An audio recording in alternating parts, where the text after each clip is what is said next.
Welcome to Frickin' History, and today we're talking about the middle class. I see you, you middle class people, but you weren't always there.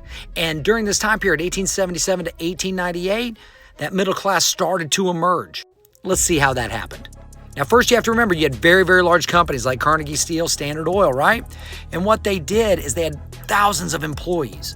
Now, these employees, they needed to be watched over because there was also multiple locations. Carnegie didn't have one factory, he had many. Carnegie didn't even have one business, he had many. But the idea was that was the beginning of middle management. So you had management people overseeing the employees. Then you've got upper management, which is managers overseeing the managers. And so that management group began to be known what is the white collar jobs, the white collar. Now that comes from the time when you're not getting yourself dirty. I got a whole story about that. Me, white shorts, 8 years old, on the ground, my mom yelling, but I'm not going to go in that rabbit hole today. Now, because of these management level jobs, it also increased chances for women. Now, 1 out of every 5 women were in the labor force outside of the home. So at this time, this started to see an increase. And that increase was in bookkeeping jobs, secretarial jobs that added to the repertoire of what they were already doing, which was teaching and nursing.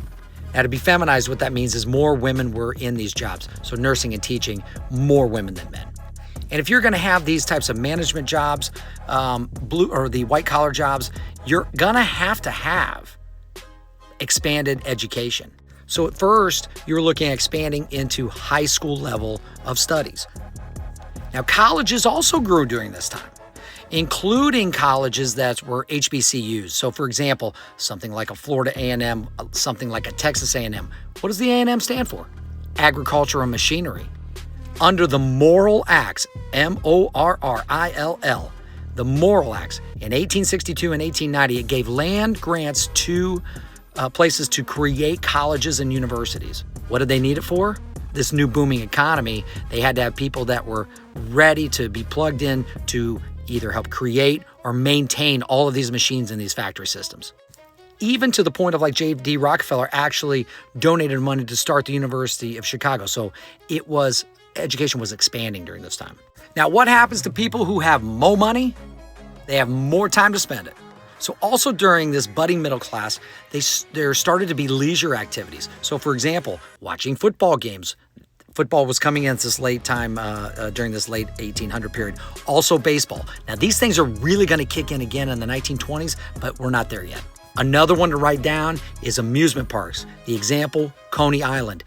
An opportunity for people to go out, spend money, and feel free and not be tied down to the workplace.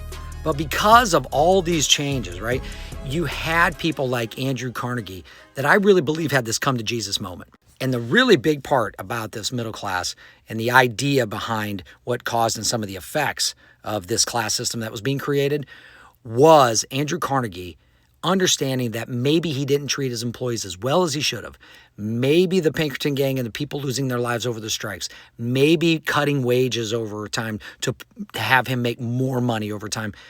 Maybe that in the end didn't really sit right with him.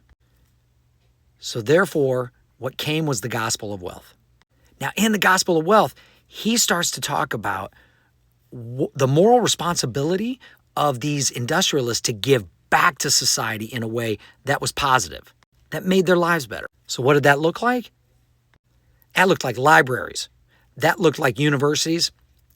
And I'm sure you've heard of Carnegie Hall in New York. How about concert halls? This is at a time when philanthropy becomes that piece of giving back by the extremely wealthy that helps facilitate and give back to the communities in which they live in. And now you know your freaking history. Peace.